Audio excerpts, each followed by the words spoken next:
So here are the tools that we're going to be using to configure our pipeline. So we're using GitHub to manage our code, and we're using Jenkins to automate our testing process. So GitHub provides webhooks, which can be configured to send messages to your servers. So in our case, it's going to be sending to our Jenkins server. And then when certain events occur, for instance, a merge. And on the Jenkins side, there are GitHub plugins that we can configure to allow Jenkins to act on those messages and perform tasks such as kicking off a build. We're also using CloudForms and Ansible. That'll be handling our provisioning, our post-provisioning customization, our validation, as well as retirement testing.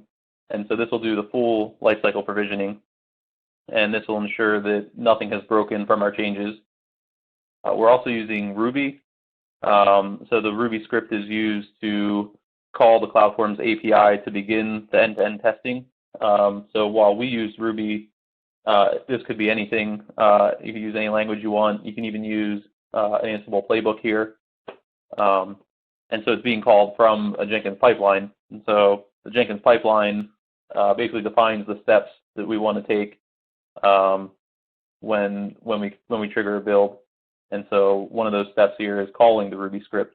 And so the Jenkins pipeline checks to make sure that every task completed successfully. So as long as all of the steps complete successfully, you know that your process is correct, nothing broke.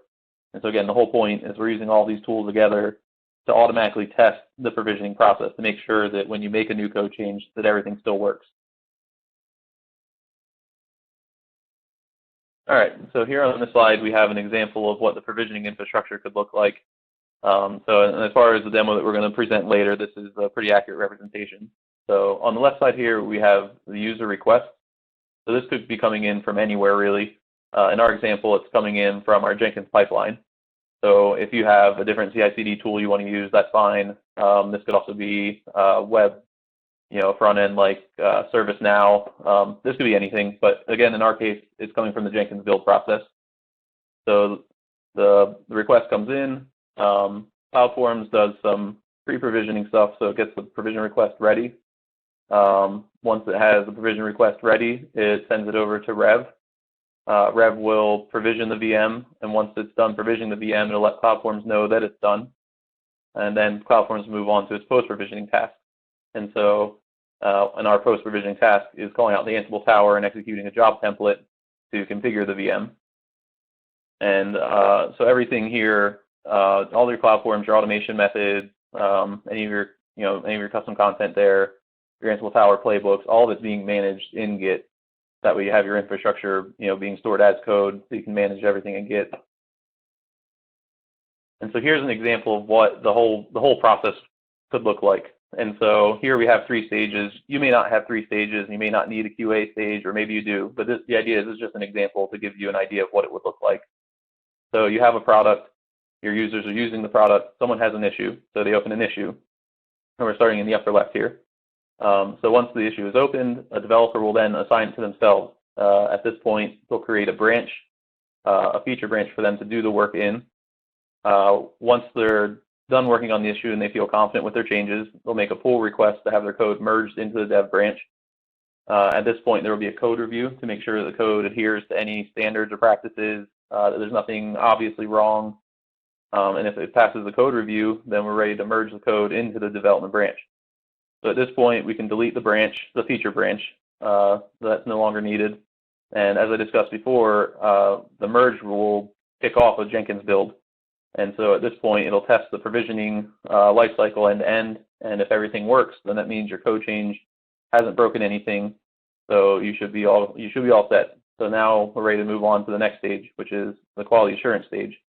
So at this point, we're going to make another pull request. There will be another code review. Assuming it passes, the code will then be merged into the QA branch. And again, this will trigger a build in Jenkins. The provisioning lifecycle will be tested. If everything works, then we're ready for user acceptance testing. So at this point, the users can test the features, make sure that they work the way they expect them to work, that they do what they need them to do. And if everything's good, we're ready to move into production. So at this point, same thing, we'll make another pull request to have it merged into the master branch. So one final code review will occur. Once it's approved, the code will then be merged into master. The merge will trigger a Jenkins build. And so we'll have one last test in production now to make sure that everything is still working. So at this point, if it passes, then you can be pretty safe that everything is functional and you're not risking breaking anything obvious. So you can close out the issue. You can send the communications to the user and let them know that their features are now in production. So it's ready to be used. And so here we have an example of what the branch structure would look like. So this ties into the last slide where we had the master branch, the quality assurance branch, and the development branch.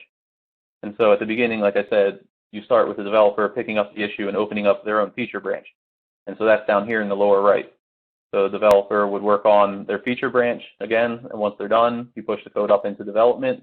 Then from development, you go up into QA, and from QA, you eventually make it up into production in the master branch. And this dotted line here indicates that in our example, in our demo, we only have a development branch and a master branch. So when we're pushing from development, we're going to end up going straight into the master branch.